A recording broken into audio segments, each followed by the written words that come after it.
E aí, pessoal, sou João Paulo, professor de Física. Hoje a gente vai aprender um pouquinho mais sobre eletromagnetismo. Bom, primeira coisa, se a gente entender o nome, já é meio caminho andado. Eu posso dividir a palavra em duas, ó. Eletro e magnetismo. Foi o que a gente viu até agora. A parte de eletricidade junto com a parte de magnetismo.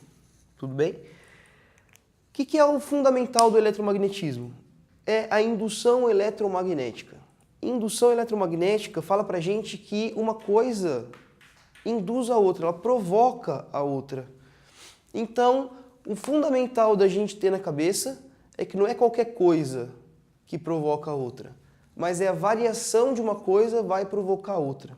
Como assim? Vamos pensar o seguinte, você tem um fio não está ligado em nada, um pedaço de fio. Dentro do fio, material condutor tem elétron livre que está movimentando de forma totalmente aleatória. Se você pegar um ímã e aproximar desse fio, então eu tenho um fio aqui, vamos supor que a minha mão é o ímã, quando eu aproximo aqui do meu fio, em volta desse ímã meu vai ter uma perturbação do espaço, que a gente viu na outra aula, que é o campo magnético. Esse campo magnético, ele interage com as cargas, principalmente com as cargas livres, os elétrons livres que eu tenho aqui no meu fio, ele vai interagir. Só que se eu chego aqui e coloco o ímã, as linhas de campo magnético elas não ficam mudando, elas ficam sempre iguais. Então ele vai sofrer uma perturbação inicial, mas depois ele vai se alinhar com o campo magnético provocado pelo ímã. Mas se eu pegar o meu ímã e ao invés de pôr perto, parado, eu ponho perto e fico movimentando o meu ímã, o que vai acontecer? Vamos supor que eu tenho aqui, agora não é mais minha mão, é o apagador, o ímã. Então a parte aqui preta do ímã vai ser meu polo norte e a parte azul vai ser meu polo sul. Tá? Então quando eu chego com o ímã perto, as linhas de campo elas saem do norte e vão para o sul. Só que elas, se eu ficar parado, elas não vão movimentar nada aqui dentro da minha caneta. Minha caneta vai estar sofrendo sempre o mesmo campo. Só que se eu empurro o meu ímã para cá, puxo o meu ímã para cá e fico movimentando esse ímã perto do meu fio, o que vai acontecer? Os polos, o polo norte e o polo sul, eles vão estar em posições diferentes a cada momento. Então, os elétrons que estão aqui dentro do meu fio vão sofrer variação do campo magnético gerado pelo meu ímã. Se eu coloco aqui, as linhas passam por um ponto da minha caneta. Se eu coloco aqui, elas passam por outros. Então, os elétrons eles estão sendo perturbados. Se eu perturbo eles de forma sequente, de uma forma contínua, com uma frequência, independente de qual seja essa frequência, o movimento dentro dessa caneta passa a ser ordenado. E a gente viu lá numa aula que quando eu tenho movimento ordenado de elétron, eu tenho corrente elétrica. Então, o que importou para mim? Não foi simplesmente aproximar o ímã do meu fio, mas foi eu movimentar o ímã, eu variar o fluxo de campo magnético que o ímã estava provocando no meu fio. Tudo bem? E, então, se eu vario o meu campo magnético, se eu tenho variação de B, que a gente chama campo magnético de B, então a partir de agora, toda vez que aparecer o B, um vetor B, a gente está falando do campo magnético, ele vai produzir um campo elétrico, corrente elétrica, tudo bem? Vamos pensar outra coisa. Na aula de magnetismo, a gente viu que o magnetismo é provocado pelo movimento dos elétrons. Então, se eu falo para vocês, que eu acabei de falar agora, que corrente é o movimento ordenado de elétrons, independente se ele é ordenado ou não, ele é movimento. Então, se eu tenho movimento de carga, eu tenho geração de campo magnético. Então, minhas cargas, quando elas estão paradas, elas provocam uma perturbação em volta delas. Se eu ponho essa carga em movimento, essa perturbação não é mais igual ela estava parada. Ela também sofre uma perturbação. Então, eu tenho uma variação de campo elétrico provocando um campo magnético. Então, um provoca o outro. Ó. A variação de um provoca o outro, ó, dessa forma. Então, o campo elétrico variando provoca um campo magnético e o campo magnético variando provoca um campo elétrico. Isso que é indução eletromagnética. Uma coisa gera outra. A variação de uma das grandezas, ou campo elétrico, ou campo magnético gera a sua respectiva. Só que esse campo, o que vai interessar para a gente é principalmente quando a gente variar uma corrente, a gente passar uma corrente, um fio, o campo magnético gerado por essa corrente. O que a gente tem que ter cuidado, pessoal, é justamente o formato que esse circuito que vai passar a minha corrente é dado. Por quê? Porque conforme eu passo a minha corrente, eu tenho diferentes formatos de objeto, então minhas linhas de campo vão dar de forma diferente, então eu vou ter um campo magnético para cada tipo de circuito que eu for passar. Antes de ver sobre cada um deles, a gente tem que aprender uma das principais regras da parte de eletromagnetismo, que chama regra da mão direita. A regra da mão direita, ela vai falar para a gente justamente para onde que o B vai apontar, para onde esse campo magnético gerado pela passagem de uma corrente no fio vai apontar. Ou, ao contrário também, a regra da mão direita serve para eu saber para que lado vai a corrente se eu gerar um campo magnético. Então a regra da mão direita serve para eu saber as direções dos campos da indução eletromagnética. Então vamos pensar o seguinte, vamos pensar que esse cilindro é um cilindro condutor, é um fio, e eu vou passar uma corrente elétrica por esse fio subindo. Então, subindo aqui, eu vou ter uma corrente elétrica. Mão direita, acho que ninguém tem dificuldade de saber qual que é direita e qual que é esquerda. O meu dedão vai ser justamente a minha corrente. Então, se minha corrente está para cima, o meu dedão está para cima. Se a minha corrente está para baixo, o meu dedão está para baixo. Então, conforme eu subo com a corrente, ó, meus dedos que vão fazer aqui na minha lousa, ó, eles vão querer entrar na minha lousa. Então, desse lado todo aqui do meu fio, eu tenho meu dedo entrando. E é justamente esses dedos aqui que estão entrando na minha lousa que vão me falar qual que é a orientação do meu campo magnético. Então, eu sei que meu campo magnético gerado pelo fio desse lado aqui é entrando na lousa.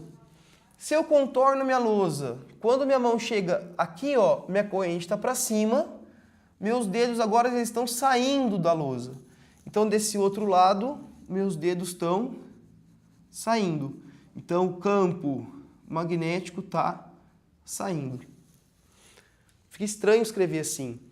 Fica bem sujo o desenho. Então, para a gente representar um vetor, o que foi feito? Foi feito um desenho tridimensional de um vetor. A gente sabe que o vetor é representado por uma seta.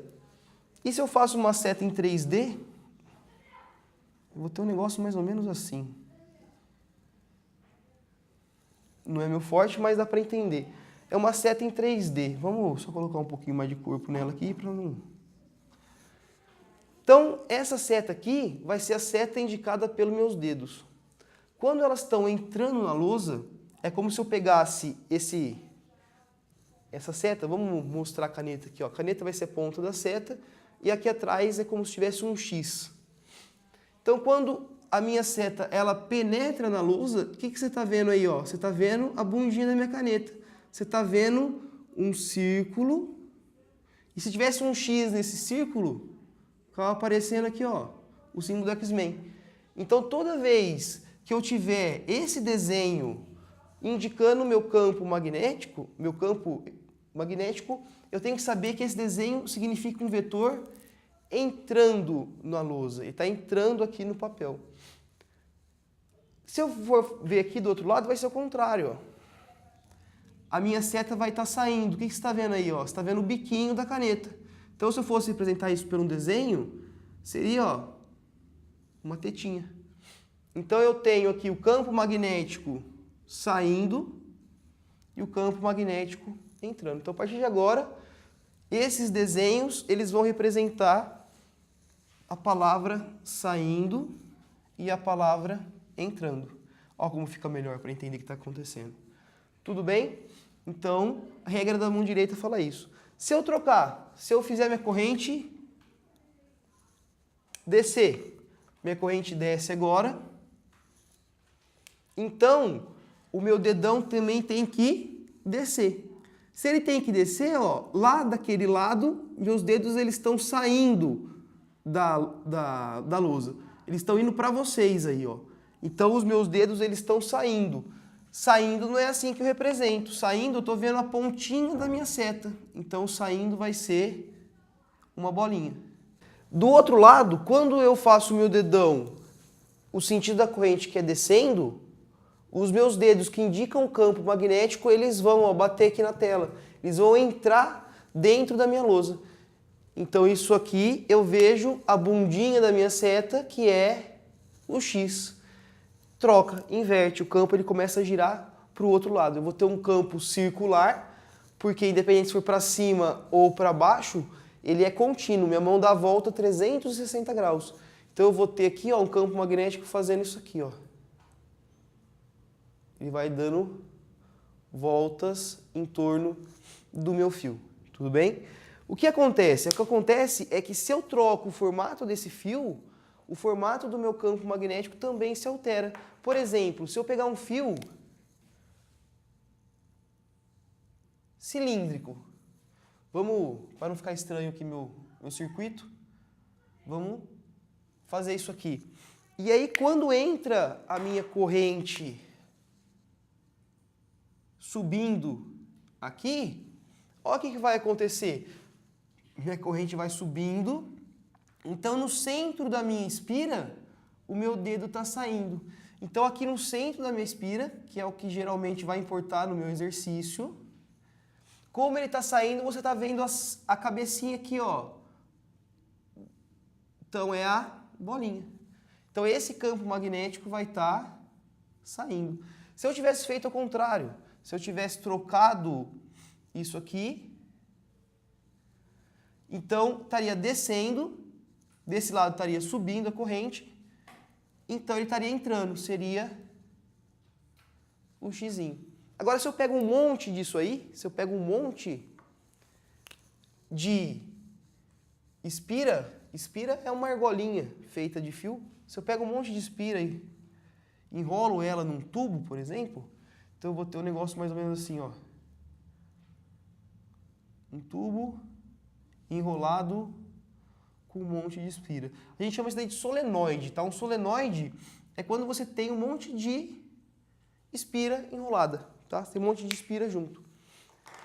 Nesse caso aqui, eu vou seguir o mesmo processo. É só eu virar aqui o desenho para vocês olhem de frente, vocês sabem se o campo está indo para um lado ou para o outro. Se a corrente estiver girando de um lado, o campo está vindo para cá. Se a corrente estiver girando do outro, o campo está indo para lá. Agora o que me importa é o seguinte, ó. Como nesse caso aqui, eu tenho vários desses, então os campos magnéticos aqui dentro, eles vão sendo criados um após o outro. Então eu tenho um campo magnético dentro do meu solenoide praticamente constante, tudo bem? E aí ele vai sair, vai fazer esse desenho de campo, que a gente já viu. E a gente já viu esse desenho de campo aonde? A gente viu esse desenho de campo quando a gente viu o ímã. Então, quando eu tenho várias espiras formando um solenoide, ou no caso uma bobina, eu tenho um ímã. Eu tenho um polo norte e um polo sul. Vou chutar aqui, não coloquei nada de corrente. Vamos chutar aqui que esse é o polo norte, esse é o polo sul. Então, as linhas vão fazer a mesma coisa. Vão sair do norte, vão chegar no sul, todas elas. Então, eles deram então um nome para isso aqui e a gente chama isso de um eletroímã. Você não acha isso na natureza, você faz na sua casa, pega um prego, enrola um fio nele e passa a corrente, você faz um eletroímã. Só que, se você fazer um eletroímã, você não precisa mais do ímã, que eu falei para vocês que era uma rocha, que era uma pedra. Então eu consigo fabricar um ímã. Eu faço aqui um eletroímã. Agora a gente vai ver, porque cada um desses três, eles têm formas de calcular esse campo magnético, que até agora estava tranquilo, sem conta, e cada formato deles eu tenho uma equação diferente, tudo bem? Então a gente vai ver isso aí agora.